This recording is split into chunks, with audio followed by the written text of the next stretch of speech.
Imagine two people sitting at a negotiating table. The first person walks in, states their price, and when the other side pushes back, they hold their ground.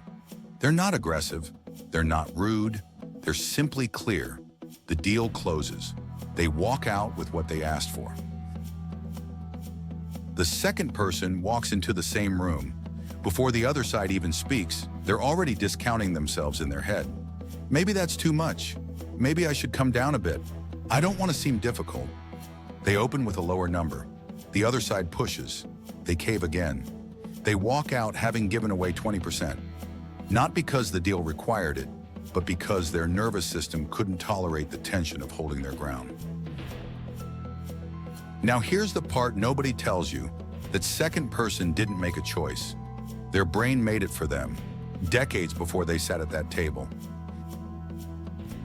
This is not a video about learning to negotiate. This is a video about a survival response you learned before you could walk. One that is quietly draining your bank account, your energy, and your identity. And you probably mistake it for being a good person. Most people believe being nice is a virtue. The neuroscience says something very different. In many cases, what looks like kindness is actually the Fawn response, a trauma-conditioned survival mechanism that suppresses your authentic self to appease perceived threats. And the price tag on this survival strategy, it's higher than you think. In this video, we're going to show you the hidden cost of being a nice person. We're going to show you how your brain hijacked your kindness and turned it into a financial liability. And we're going to show you how to reclaim it, not by becoming cold, but by becoming neurologically free. Why are we so compulsive about being liked? Because at some point in your past, being liked wasn't optional, it was survival. The psychologist Pete Walker identified the Fawn response as the fourth trauma response, alongside fight, flight, and freeze.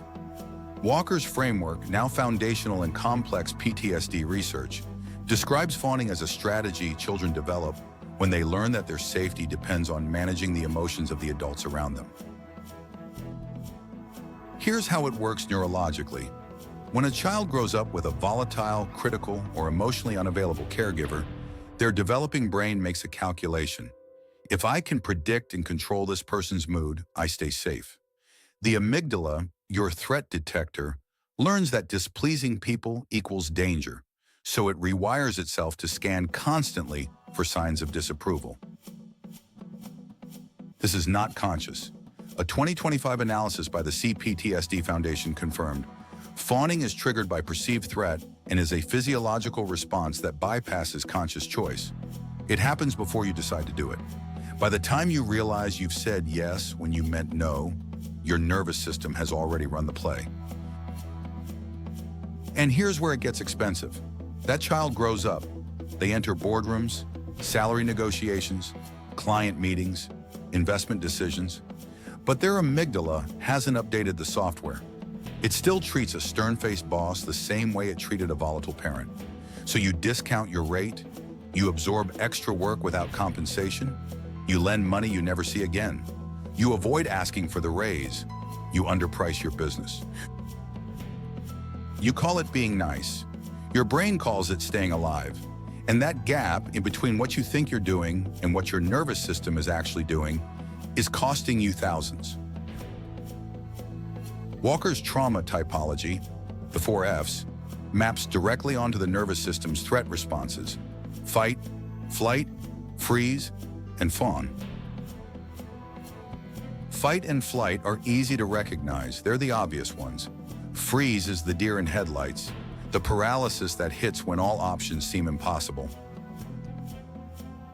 But fawn is the invisible one. It looks like cooperation. It wears the mask of agreeableness. Pete Walker himself writes, "Fawn types seek safety by merging with the wishes, needs, and demands of others. They become whatever the situation requires them to be and lose themselves in the process." Neurobiologically, what's happening is this. The sympathetic nervous system, your body's accelerator, is activated by the threat of social rejection. Cortisol floods the system. But instead of fighting or fleeing, the fawn response redirects that energy into appeasement.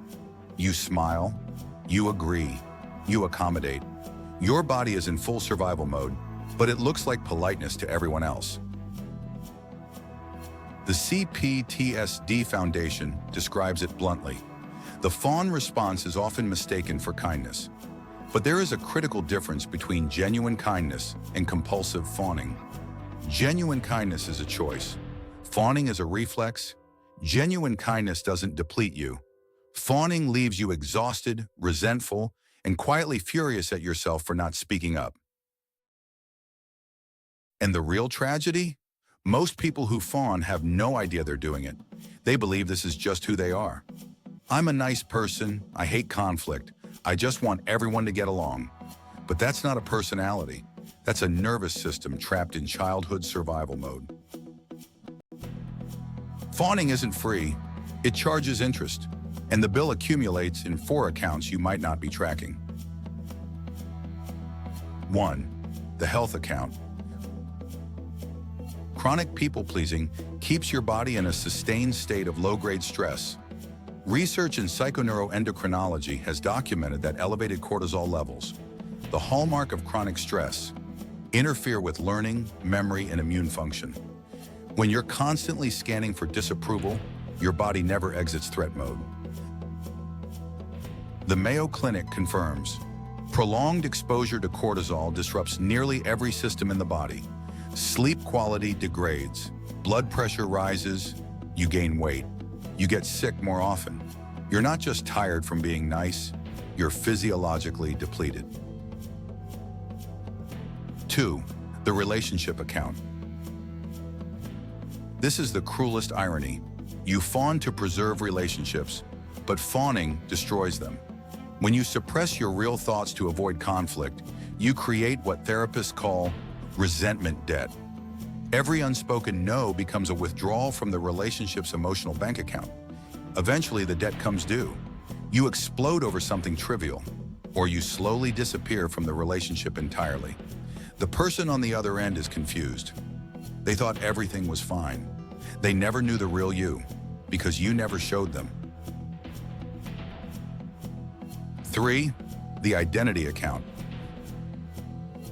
This is the most neurologically damaging cost. Your brain builds its sense of self through repeated actions. Every time you override your genuine preference to accommodate someone else, your prefrontal cortex records the data. My preferences don't matter. My needs are secondary. Over years, your self-concept erodes. You genuinely don't know what you want anymore. You only know what others expect. This is called self-concept confusion, and it's one of the hardest things to reverse. 4. The financial account. Every fawn response has a dollar amount attached. The discount you didn't need to give, the invoice you never sent, the salary negotiation you avoided, the client you kept even though they underpaid you for years, the business partnership where you did 80% of the work for 50% of the equity because you didn't want to cause friction. Add these up over a decade.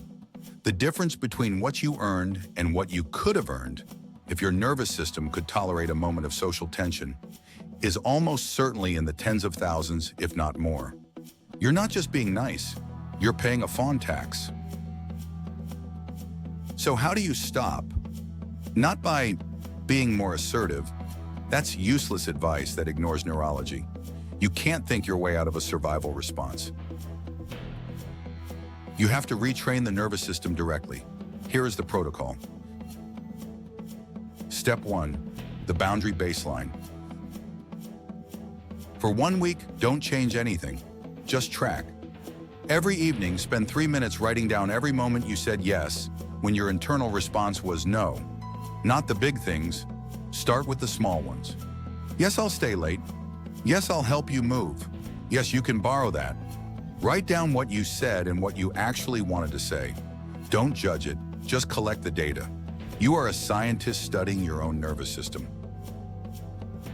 Step 2, the micro no. In week 2, you're going to say 1 honest no per day. But here's the key. Start with zero-consequence situations. The barista asks if you want an extra shot. Say no if you don't want it. A friend suggests a restaurant you don't like. Say you'd prefer somewhere else. These are training wheels. Your amygdala needs to learn that no doesn't kill you. After enough micro no's, the threat response starts to downregulate. Step 3, the pause insertion. The Fawn response is fast. It fires before conscious thought engages. To interrupt it, you need to insert a pause. When someone makes a request, your new default response is, "Let me check and get back to you."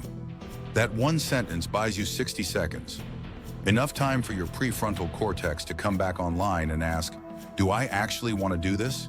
Or is my nervous system running an old survival script?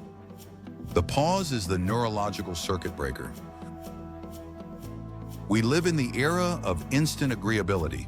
Someone texts, you reply immediately. Someone asks, you say yes immediately. Someone looks disappointed, you backpedal immediately. This destroys selfhood. Here's a practice adapted from the Kikibo cooling off period, but applied to social behavior instead of spending. When someone asks something of you that isn't a survival level emergency, you do not answer. You wait 48 hours. Not because you're being rude, because you're testing whether the urgency is real or manufactured by your nervous system. During those 48 hours, your amygdala's initial fear spike, "They'll be angry if I say no," has time to subside. And when the cortisol clears, the answer is almost always different from what you would have said in the first 30 seconds. After 2 days, look at the request. Ask yourself, do I still want to do this? Or was I just temporarily afraid of disapproval? 80% of the time, the compulsion to say yes will be gone. You'll look at the request and think, why did I feel so pressured about that? You just reclaimed your autonomy by doing nothing. This disrupts the dopamine loop of people-pleasing. Every yes you give from compulsion delivers a small dopamine hit of relief. They're not angry, I'm safe. By delaying the response, you force your brain to sit with the discomfort of potential disapproval rather than immediately medicating it with compliance. And the discomfort, over time, shrinks. Why do we fawn so much? Because we've been taught that self-abandonment is a virtue, that putting yourself last is noble, that nice means self-erasing. There is a concept in Japanese culture called jiko shucho, self-assertion, that is not about aggression, but about respecting your own existence enough to take up space. The opposite of fawning isn't being cruel. It's being present, authentically present, saying what you mean, asking for what you're worth, letting some people be disappointed in you, and surviving it. The consumer economy of relationships relies on you being dissatisfied with your own boundaries. It needs you to feel guilty for resting, greedy for charging your worth, and selfish for saying no. Every influencer, every productivity guru, every hustle culture voice depends on you overextending yourself for external validation. Rebuilding your boundaries is an act of rebellion against this system. Every honest no you deliver is a deposit into your own neurological sovereignty. It saves you money, yes, because you stop discounting yourself. But more importantly, it makes you the master of your social world rather than a slave to everyone else's comfort. At the end of every week, sit down for 5 minutes. Open your notes. Look at your micro no's. Look at the moments you paused instead of caving. Look at the requests you let sit for 48 hours and then released. You are not looking at your failures. You are looking at your data. You are a scientist studying the rewiring of a survival response that has been running for decades. You ask the hard questions. Where did I fawn? What was the trigger? Was it a specific person, a specific situation, a specific time of day? How did my body feel? Tight chest, shallow breath, urge to speak faster. What will I do differently next time? This is not about beating yourself up. This is about collecting evidence that you are changing. Maybe you realize that you fawn most in professional settings with authority figures. So next week, your micro nose will target that context. Maybe you realize that you fawn most with a specific friend. So next week, that's your training ground. Most people wait their entire lives to feel ready to stop people-pleasing. They think one day they'll wake up with the courage. That's not how the nervous system works. Courage is not a feeling you wait for. Courage is a byproduct of repeated exposure to the thing you're afraid of. Every micro no, every pause, every 48-hour delay, that's a rep in the gym. One day you walk into the negotiating table, you state your price, the other side pushes, and your amygdala does nothing. You just sit there calmly and hold your ground. Not because you're suddenly brave, but because you've done the reps. The brain that learned to fawn can learn to stop. Neuroplasticity is not biased. It works in whatever direction you train it. If you recognized yourself in this video, if you felt that sting when I described saying yes when your entire body screamed no, leave a like and tell me in the comments, what's the most recent thing you agreed to that you wish you hadn't? And what would you have said instead if your nervous system weren't running the show?